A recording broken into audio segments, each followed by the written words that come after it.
Organizimi politik në Arbërinë e shekullit të 14-15.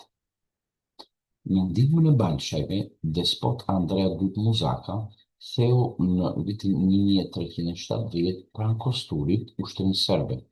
Kjo fitore u përshëndet edhe nga perandori i Bizantit, Johani V Paleologu, i cili në këtë rast i konfirmoi Andreas Dut-Muzaka titullin e despotit duke i dhuruar fronin bashkë me shenjë dalluese përkatëse, shqiponjën me 2 krerë e në yll në mes.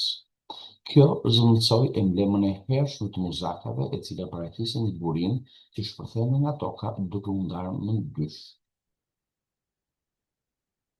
Por vetë si flamur ose si simbol shqiponja është përdorur që nga ilirët, më pas nga romakët dhe është pasuar të bizantinët. Bizanti është ndau këtë simbol në shumë provinca të cilët përkrahin politikën e tij në Ballkan, pra kudo rreth Ballkanit, por edhe në kishën ortodokse të Lindjes. Fillimisht kemi patur ilirët, të cilët pushtohen në vitin 168-167 nga romakët. Më pas, romakët ndajnë perandorinë e tyre në 2 pjesë, atë të perëndimit dhe të Lindjes, ku trojtë shqiptare bën pjesë në Bizant, pra perandorinë romake të Lindjes me qendër Konstantinopoli. Gjatë dobësimit të Bizantit, krijohet Principata e Arbërit, e cila ishte autonome. Dhe këtë e kemi në fundin e shekullit XII dhe fillimin e shekullit XIII. Po, me dobësimin e vazhdueshëm të Bizantit dhe me rivalitetin e pushtimeve bullgare, serbe në territoret arbërore, në fillim të shekullit XIV krijohen disa principata, cilët kanë jetë deri në fund të shekullit XIV, në vitin 1389, aty ku Ballkani pushtohet nga perandoria osmane, ku principatat ballkanase humbasin në betejën e Fushkës së Osë. Gjithashtu, në vazhdim të mësimeve të parshme, kemi thënë që mbretëria e 2 Siçilive kishte si synim që të zgjeronte territoret e dikurshme të perandorisë romake drejt Lindjes, pra të pushtonte Konstantinopolin dhe përdorte territoret arbërore me qëllim të kishte një bazë të sigurt drejt pushtimit të Konstantinopolis, e cila më vonë me pushtimet osmane kthehet në Stamboll. Pra, mbretëria e Siçilive i kemi dinastit që kanë sunduar atë, dinastia normane franceze, Hohenstaufen gjermane dhe dinastia Anjouine franceze. Pushtimet e huaja dhe qëndresa e arbëve në shekullin 13-14 në territoret arbërore janë serbët nga veriut që pushtojnë, kishin pushtuar dhe Kosovën. Vazhdon dhe sundimi i Bizantit, në jug është despotati e Epirit, për gjatë Bregdetit dhe me qendër Durrësit ishin Anjouinët, pra ata të cilët vinin nga territoret e Italisë së Jugut, pra mbretëria e Siçilive. Karli i parë Anjou krijoi mbretërinë e Arbërisë, duke u shpallur mbret i Siçilisë dhe Arbërisë, pra jugut të Italisë dhe Arbërisë. Çfarë ndodhi me krerët dhe banorët vendas? Ai shpronësoi ata. Banorëve u rriti taksat dhe këto prona u dha feudalëve të rinj Anjouin, pra që vinin nga Italia. Arbërit i kthyen shpinën dhe i u ribashkuan Bizantit. Kemi kryengrihje të armatosura në vitet 1330-1335, që përfshin Shqipërinë juglindore, duke filluar që nga Ohri, Derolli, Kolonja, por edhe Piri në jug. Arbëria shkëputet fillimisht në vitin 1335 nga sundimi bizantin, por përfundimisht nga sundimi bizantin ajo shkëputet në vitin 1341. Kjo është koha kur Ballkani pushtohet nga Serbia e carit Stefan Dušan, që ishte princ i shtetit serb të Rashës. Stepan Dushani arrin të kushtoj pjesën më të madhe të Ballkanit, përveç territoreve jugore të Greqisë së sotme, si është Peloponezi. E quajti veten perandor i vendeve bizantine, slave dhe shqiptare. Por çfarë ndodhi me krerë, pra feudalet dhe banorët vendas? Banorëve vendas i rritin taksat, kurse krerëve feudalëve ju morën pronat. Ata që kundërshtonin dëvoheshin, internoheshin, burgoseshin dhe vriteshin. Pas vdekjes së Stefan Dushanit në vitin 1355, dangadal perandoria e krijuar nga ai shkërmohet dhe në territoret arborore krijohen shumë principata, si principata e Topijeve, Balçeve, Muzakave, Gropajve, Loshave, Shpatave, Kastriotëve e të tjerë. Fillon me principatën e Balçeve në mesin e shekullit të 14. Kishin si kryeqendër të tyre Shkodrën dhe vinin nga Balza e Shkodrës. Ata e drejtuan fillimisht Balça Plaku, më pas vëllezërit Strazimiri, Gjergji dhe Balça e dytë.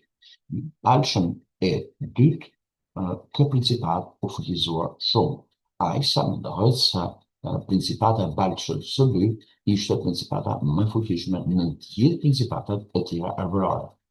Por si i zgjeronin territoret këta princa edhe Balçët konkretisht, me anë të lidhjeve martësore dhe me anë të pushtimit.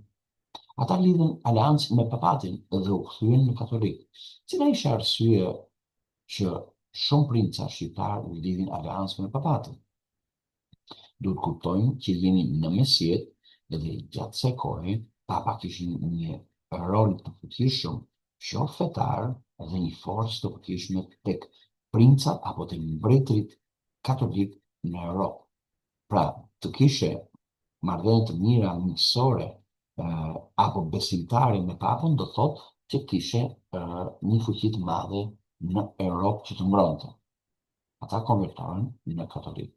Titujt e tyre ishin senjor, duk, autokrat, zot i gjithë tokave të arburit. Stema e tyre ishte ulku, si simbol i krijimit të qytetit të ulqimit. Principata e Topijeve, fundi i shekullit të 13, me territorin nga Mati në Shkumbin. Drejtuesit ishin Tanush Topia dhe më vonë Karl Topia. Në Savër të Lushnjës u ndeshën me Balçët, duke patur si ndihmë osmanët. Pra osmanët në këtë kohë fillojnë dhe bashkëpunojnë me princa në Ballkan, ku vritet Balça i dytë. Pra Topijët bashkë me osmanët vrasin Balçën e dytë, atë të cilët kemi thënë më fuqishmi i principatave arborore. Kur ndodhi kjo betejë? Ndodhi në vitin 1385, 4 vjet para betejës së Pushkosovës, që ishte fundi i principatave arborore, pra 1389. Topijët edhe këta lidhin marrëdhënie me papën, me Hutarin, me Raguzën. Tu kemi një skemë të betejës së fushës së Savrës në Lushnjë, ku Topijët bashkë me osmanët në 1385 ishin që u ndeshën me Balçën e dytë, thamë që vritet Balça e dytë.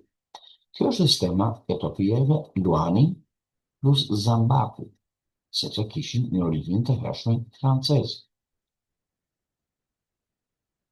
Principata e Muzakave kishte shtrihje nga territoret e Devollit dhe të Korçës deri në Muzaqe dhe në Bregdet, pra dilnin në Bregdet. Ishin me origjinë nga optari i Korçës, fillimisht u drejtuar nga Andrea Muzaka dhe më pas nga Teodor Muzaka deri në vitin 1389, që është betejë e fushës Kosovës, ku Teodor Muzaka është që vritet. Veçoritë e principatave të shekullit 14. Ato u zgjeruan në lidhje martësore dhe me luftra. Kishin simbolet shtetërore, si bulat, monedat, simbolet. Balçat kishin ujkun e ulqinit, Topije kishin Luanin plus Zambakun, sepse thanë që ishin origjinë franceze. Muzaka kishin shqiponjë me 2 krerë. Dugajdinët kishin shqiponjë me 1 krerë. Kishin organizim administrativ, aparate shtetërore familjare dhe në punës të përgatitur. Organizimi ekonomik, si arka, taksa si e dhjeta, dogana, tregtia e krypës, pasurinë toksore. Theksojmë që të zotëroje hapësirë brevetare do të thotë që të kishte mundësi të nxirje kryp. Dhe kujtojmë që krypa ishte shtrenjtë në mesjet, jo si sot. Dhe quhet herëherë si nafta në mesjet, do të thotë të zotëroje territore brevetare, të nxirje kryp, e shisja të shtrenjtë dhe fitoje një para të cilët ti përdori për të fuqizuar. Dështuan sepse kishin përballë shtetet më dha dhe ndeshjet, betejat me njëra tjetrën solën dobësi. Rëndësia e principateve të shekullit XIV ngritën në një shkallë më të lartë traditën shtetëformuese, kryesisht shteti i Balshëk II shënoi fillimin e shtetit unitar mesatar bror. Nëse themi që principata e Arbërit hodhi themelin e shtetëformimit, principatat e shekullit të XIV ndërtuan murin, çatin, pra ndërtuan të gjithë shtëpinë, pra si një objekt, pra krijuan shtetin e parë unitar mesatar arbëror. Pse dështuan principatat? Thamë që kishin përballë shtetet më dha dhe luftra me njëra tjetrën sollën dobësimin e tyre.